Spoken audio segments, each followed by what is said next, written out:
Fatihah.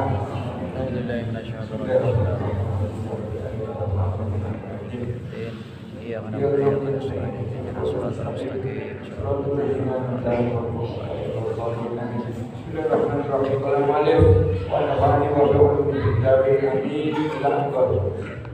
Masih membahas tentang pokok bahasan kesunahan bagi imam untuk memendekkan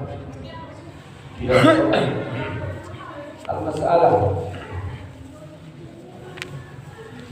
Di sini dikatakan merupakan suatu kesunahan membaca bagian dari Al-Quran yang dimaksud di sini surat di dalam sholat sunnah subuh, yang dimaksud adalah sholat fajar. Ada yang mengatakan sholat fajar itu sendiri, ada yang mengatakan sholat qobliyah subuh sendiri, tapi ada yang mengatakan sholat fajar ya qobliyah subuh itu. Tapi kalau saya lebih ikut yang pendapat kedua, sholat qobliyah subuh yaitu sama dengan sholat fajar. Jadi sholat fajar itu dilakukan setelah adzan. Setelah adzan subuh dilakukan sholat fajar atau sholat qobliyah subuh. Kalau sebelum adzan belum masuk subuh, ya terserah. Masih witir boleh, tahajud boleh. Dalam artian tahajud itu pernah saya katakan, yang dikatakan tahajud itu adalah sholat yang dilakukan setelah tidur. Waktu malam ya, ba'da isya tidur 5 menit 10 menit kemudian bangun terus melakukan sholat sunnah. Nah, sholat sunnah ini yang dikatakan tahajud. Bukan musolli sunnatan tahajudi, tapi tidak tidur, tidak bisa dikatakan tahajud. Kenapa? Karena kata tahajud itu diambil dari kata tarkul wujud, yang maknanya atau artinya meninggalkan tempat pembaringan. Dengan kata lain, setelah bangun tidur terus melaksanakan sholat, yang saya maksud bangun tidurnya ini malam ya, setelah melaksanakan sholat isya. Nah, sholat yang dilakukan setelah tidur itu sudah otomatis tahajud, meskipun tidak diucapkan sholli sunatan tahajud. Misalnya sholat hajat, sholat tobat, sholat istikharah yang dilakukan malam hari setelah tidur, bahkan sholat sunnah mutlak, sholli sunatan rok'ataini, kalau dilakukan setelah tidur maka dihukumi tahajud. Kalau tanpa tidur dikatakan qiyamul lail, meskipun waktunya tengah malam. Kalau tanpa tidur dinamakan qiyamul lail. Bahkan sholat badiatan isya itu ada yang mengatakan qiyamul lail. Badiatan isya itu ada yang mengatakan qiyamul lail, awal-awal malam. Di sini dikatakan suatu kesunahan di dalam sholat qobliyah subuh atau sholat fajar atau sholat ba'diyah dan maghrib. Ada yang mengatakan 2 rakaat, yaitu ketika tawaf, dan dikatakan di sini istikharah. Apa surat yang dibaca?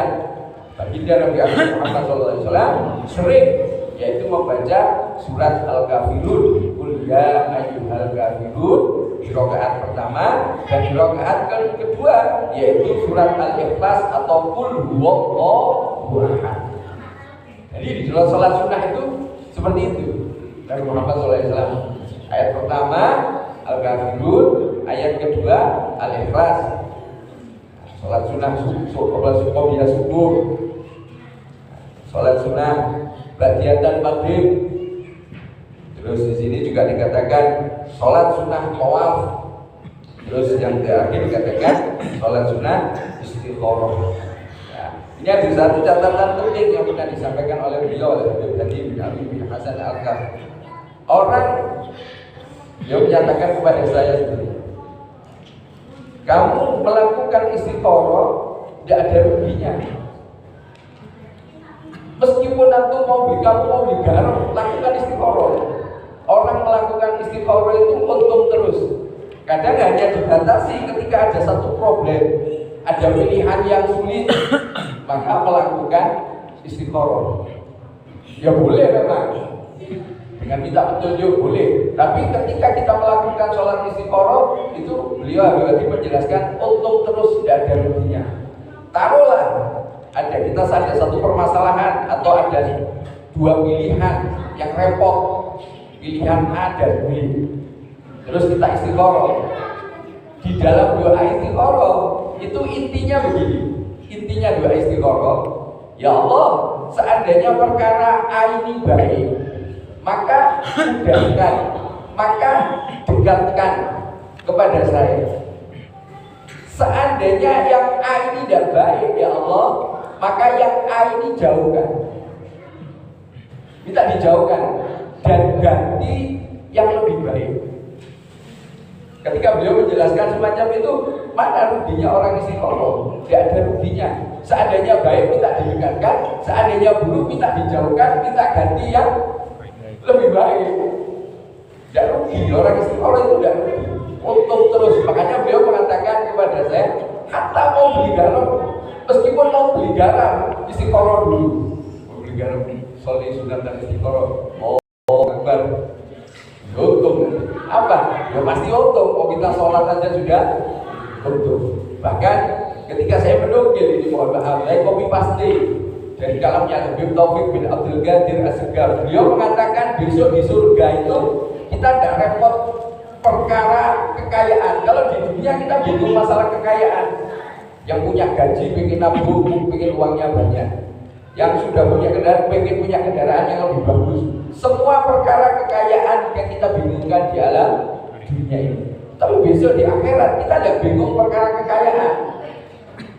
Pernah saya katakan, besok jatah kita, saya ngomongkan jatah kita kalau mau dengan Nabi ini.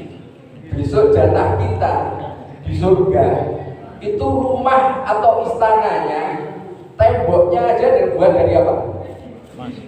Emas permata. Yang sekarang di dunia orang bingung mengumpulkan, mencari, dikumpulkan untuk bangga-banggaan. Saya punya permata sekian, jenis ini, kerennya sekian dan sekian. Tapi besok seolah-olah permata yang di dunia dibanggakan tidak ada harganya. Kenapa? Dibuat tembok. Tembok ini apa ini isinya? Batu bata. Ada orang nyimpen batu bata di lemari besi atau di mana disimpan tempat aman. Ada batu bata ditaruh di depan rumah, diambil orang, monggo silahkan. Mohon maaf, tidak begitu berharga bagi kita. Besok permata yang di dunia saat ini berharga, besok di surga tidak ada harganya bagi kita. Tapi kekayaan yang besok kita andalkan, kita harapkan di surganya Allah Subhanahu wa Ta'ala, yaitu amal soleh. Termasuk aktivitas yang kita lakukan saat ini. Mulai awal tadi sholat maghrib berjamaah, dilanjutkan zikir, dilanjutkan dengan sholat sunnah qobliyah maghrib, ba'diyatan maghrib, kemudian disempurnakan dengan zikir, disempurnakan lagi dengan majelis ilmu. Itu besok yang kita andalkan besok. Termasuk salah satu harta berharga yang ada di surga besok, yaitu adalah jatah kita di alam dunia ketika kita melakukan tahajud ataupun qiyamul lail. Salat malam itu investasi yang luar biasa. Yang saat ini coba kita tanya pada pribadi kita, sudah berapa kali kita melaksanakan bangun malam untuk ibadah kepada Allah, baik itu sholat, baik itu zikir, baik itu baca Quran, baca sholawat, atau ibadah-ibadah yang lain. Tanya kepada kita, ketika kita sering melakukan, berarti kita sudah punya investasi nanti di surga. Tapi kalau kita jarang, nah ini jangan sampai kita di surga nanti miskin. Miskin apa? Ya amal sholih. Karena surga ini derajatnya naik, yang paling tinggi, yang paling banyak kenikmatan. Tempatnya siapa? Yaitu baginda Nabi Agung Muhammad Sallallahu Alaihi Wasallam. Minta sama Allah untuk diberikan surga yang paling tinggi derajatnya, yang kenikmatannya Masya Allah luar biasa. Semoga kita oleh Allah ditakdir dikumpulkan bersama baginda Nabi Agung Muhammad Sallallahu Alaihi Wasallam di surga Allah Subhanahu Wa Taala. Insyaallah. Amin. Di sini berkata Sayyidina Abdullah bin Umar radhiyallahu taala anhu. Dia berkata, Sayyidina Abdullah bin Umar, putranya Sayyidina Umar ini ya, Beliau mengatakan saya melihat Rasulullah Shallallahu Alaihi Wasallam 20 kali di dalam sholat ba'diyatan maghrib 2 rakaat setelah maghrib, dan beliau di dalam sholatnya, di dalam sholat fajar di sini, yaitu membaca Qul ya ayyuhal kafirun dan Qul huwallahu ahad. Nah, di sini mohon maaf, padahal sepengetahuan kita ketika kita melaksanakan sholat sunnah, ya, kita melaksanakan sholat sunnah kecuali tarawih ya. Kalau tarawih kan jelas jahar, tapi selain itu sholat sunnah itu banyak dilakukan bacaannya sir atau pelan. Dan di sini Abdullah bin Umar menyatakan saya melihat Rasulullah Shallallahu Alaihi Wasallam 20 kali. Jadi beliau melihat 20 kali Nabi Muhammad SAW melaksanakan ba'diyatan maghrib dan sholat sunnah fajar itu membaca Al-Kafirun dan membaca Qul huwallahu ahad. Berarti bacaannya beliau Shallallahu Alaihi Wasallam ini terdengar oleh sahabat. Berarti ya tidak begitu sir. Sahabat dengar. Bismillahirrahmanirrahim. Alhamdulillah. Ya mungkin kurang lebih sampai sahabat dengar, berarti bacaannya keras dalam artian ya bukan seperti imam. Terdengar oleh Abdullah bin Umar di sini. Sampai beliau meriwayatkan saya melihat 20 kali. Berarti kan sering di sini. 20 kali lebih. Bukan masuk kategori sudah banyak itu beli. Abdullah bin Umar ini menyaksikan. Jadi ini merupakan kalau kita, ya semoga semuanya diberikan panjang umur, nanti waktu maghrib niat ibadah Rasulillah, ba'diyatan maghrib kita baca Al-Kafirun, Al-Ikhlas.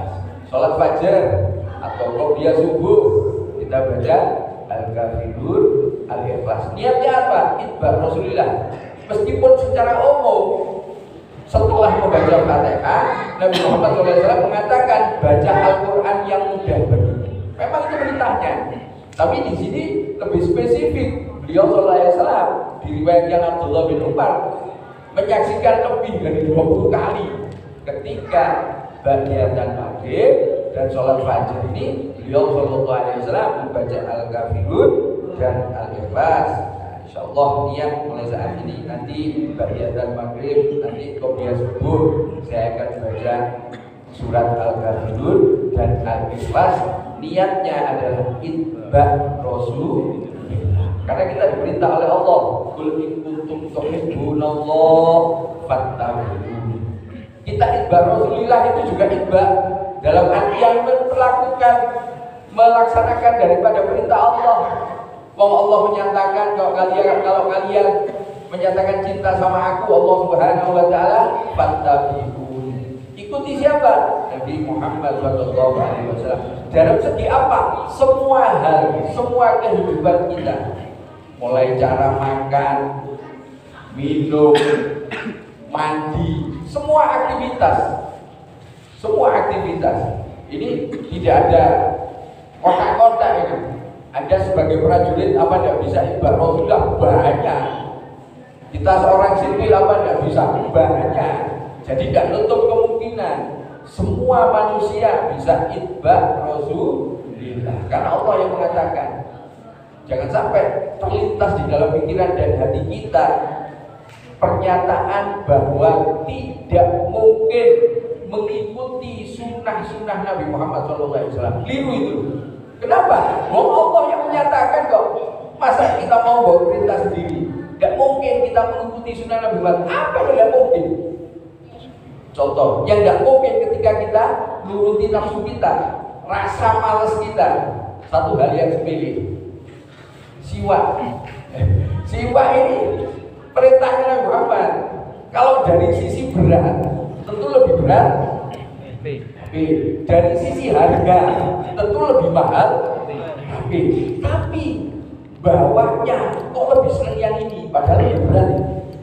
Ini loh, enggak. Padahal kalau ini kita bawa, kemudian kita mau sholat 2 rakaat dengan bersiwak, lebih afdol, berarti lebih baik. daripada 70 rakaat tanpa bersiwak. 2 rakaat dengan bersiwak lebih afdol, lebih baik daripada 70 rakaat tanpa siwak. Tanya pribadi masing-masing, sudah pernah melaksanakan sholat 70 kali? 70 rakaat maksudnya? 20 ekoknya. Ya. Nah, ini 2 rakaat saya gak gelem. 20 punya 2 rakaat gak gelem kayak siwak, padahal harganya lebih murah. Ya, daripada HP, daripada rokok. Ayo, rokok sapak pinten? Paling murah 20.000. Bedino iku. Tuku siwak bedino, wonten nang mriki. Ayo sak kebuyut tuku siwak bedino, jenengan survei. Kadang situ ila yaumil qiyamah. Satu harga 10.000 ila yaumil qiyamah. Sampai ini sih digawe ditarik di tas gue. Iya. Pun kasar terus nih. Nanti banyak yang terluka hatinya.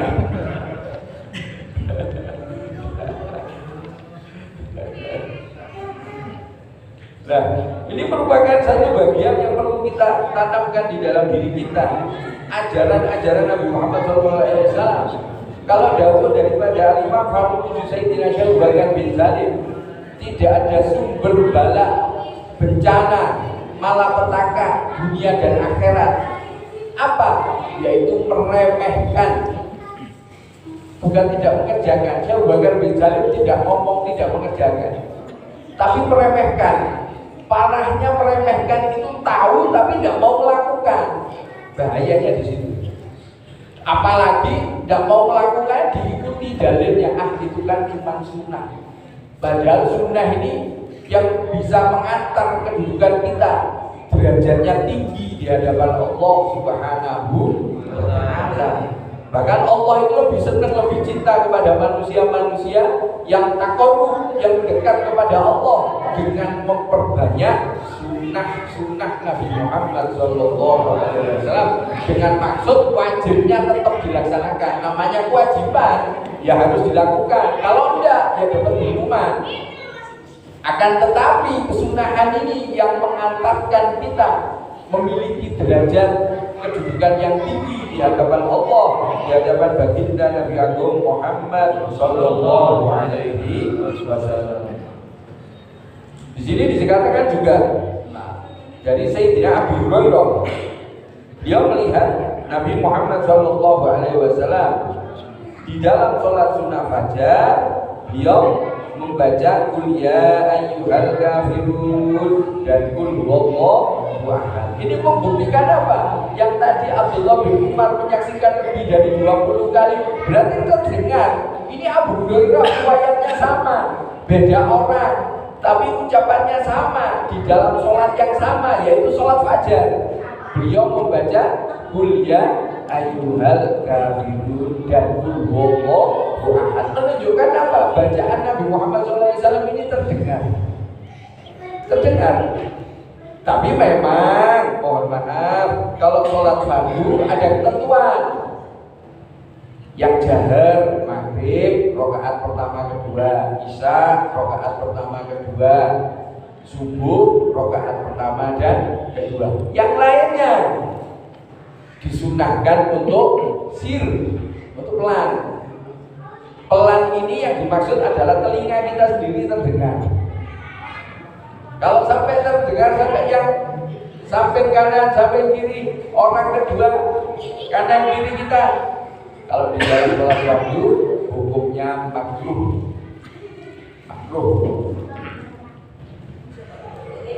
Dan sini diriwayatkan juga Sayyidina Jabir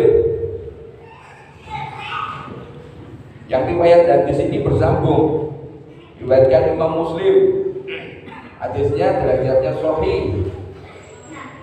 Ketika beliau Shallallahu Alaihi Wasallam melaksanakan tawaf, beliau membaca Qul huwallahu ahad dan Qul ya ayyuhal kafirun.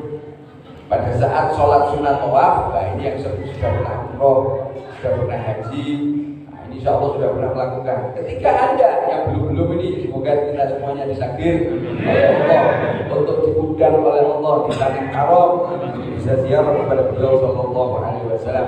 Dan ketika nanti di sana melaksanakan tawaf, ada aktivitas yaitu sholat sunnah tawaf yang perlu kita baca, yaitu seperti yang dilakukan Nabi Muhammad SAW, Qul huwallahu ahad dan Qul ya ayyuhal kafirun. Termasuk di sini terakhir ketika istikharah, ya, ini diriwayatkan oleh Imam Bukhari juga dari Sayyidina Jabir bin Abdullah. Nah, ketika beliau Sallallahu Alaihi Wasallam melaksanakan sholat istikharah ini tadi 2 rakaat, ya, sholat sunnah itu memang makna paling masyhur yang diperintahkan Nabi Muhammad SAW, yaitu melaksanakan dengan 2 rakaat 1 kali salam, 2 rakaat 1 kali salam. Dia juga membaca ayat itu Al-Ghafirun dan juga Qul huwallahu ahad.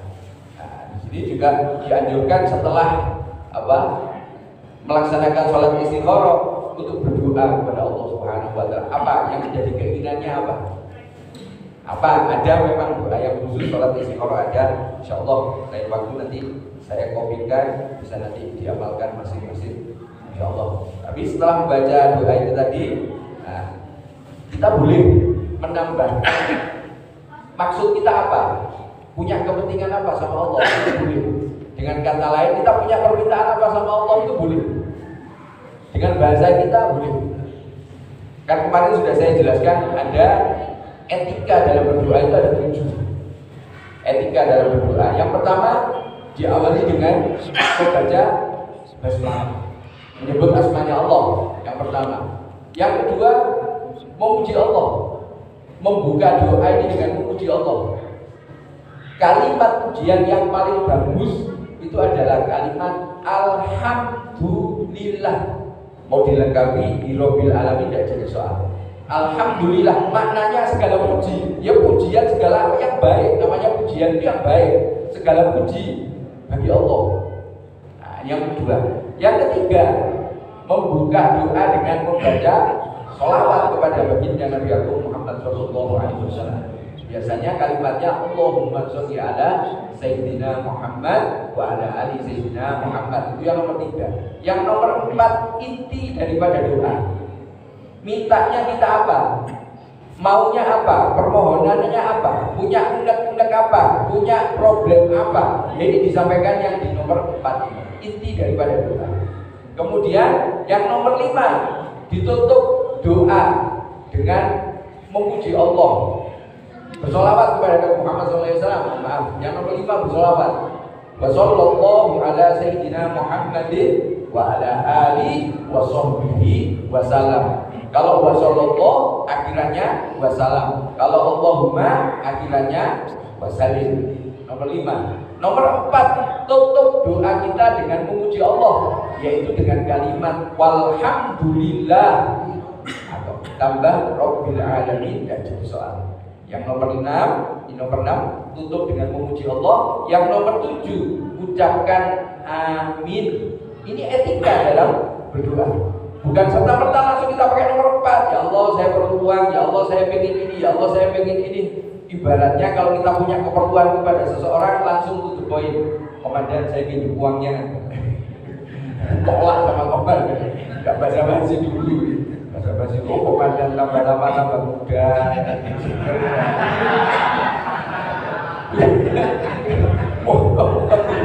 Jadi ada 7 tahapan etika ketika berdoa kepada Allah Subhanahu wa Ta'ala. Insyaallah nanti Jumat depan kita ketemu lagi. Tapi Jumat depan adalah Jumat utama. Insyaallah kita belajar mudah. Taklimnya Jumat kedua kita berikan.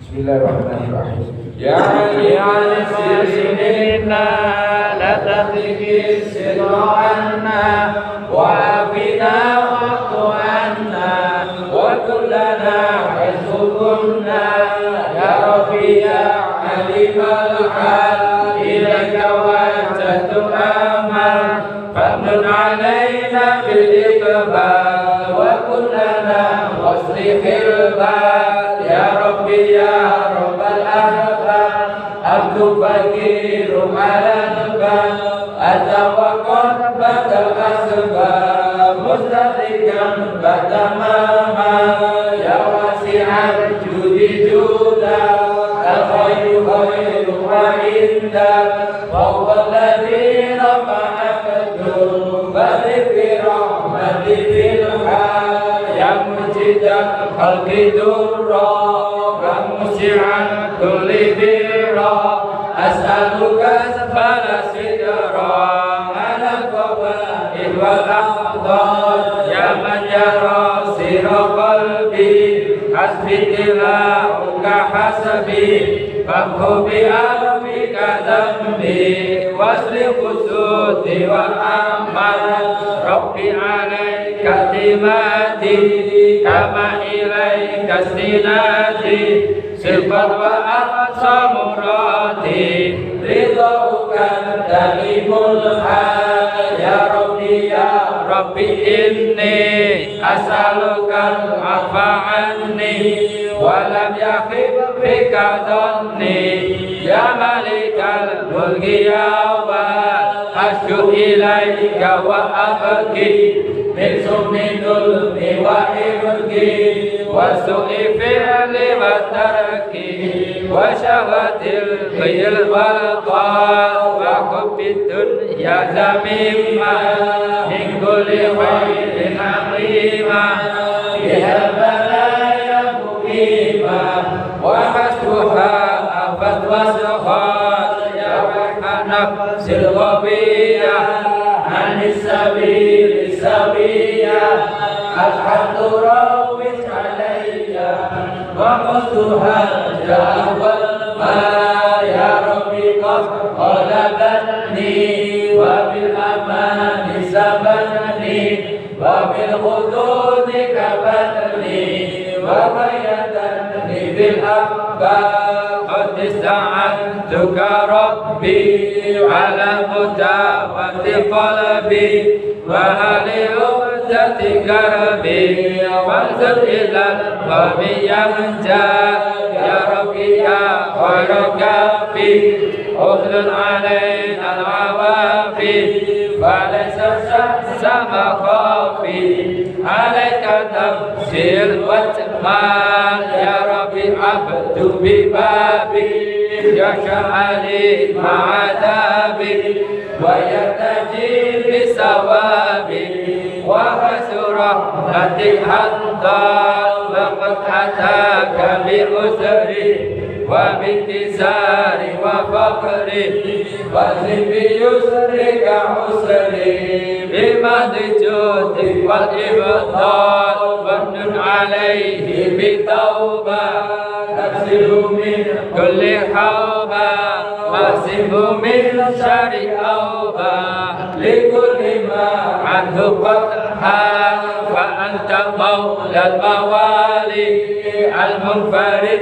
بالكمال وبالعلا والتعالي على تعلق بالأمثال جدك وفضلك وبرك يرجى وبطشك وقهرك يشوى ذكرك وشكرك لازم حمدك والإجلال يا ربي أنت نصيري فلكني كل خيري واجعل جنان المسير واختم بالإيمان الآجال وصل في كل حالة على مزيل الضلالة من كلمته الغزالة محمد الهدي الله والحمد لله شكرا على نعمه تترى نعمة سرا وشهرا وبالغدايا والآصال يا أرحم الراحمين يا أرحم الراحمين يا أرحم الراحمين فرد على المسلمين يا أرحم الراحمين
wa aminir rawati wa firli walidina Rabbi wa mauludina wal ali wal ikhwani wa sairil hilali wa kulli mahabbah au ziratin au suhbah wal muslimina ajma'in amina rabbi isma fadlan wa judan manna la biktisamin minna bil mustafa rasuli ahda bi kulli suri Salam wa salam Rabbi alaihi madal hamdi wa alihi wa sahbihi adada tawsi suri walhamdulil ilahi bil badi wa nanahi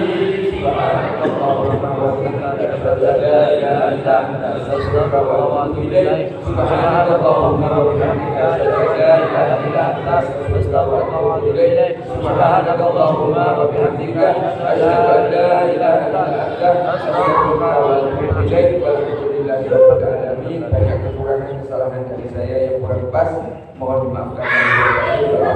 Assalamualaikum warahmatullahi wabarakatuh. Waalaikumsalam warahmatullahi wabarakatuh.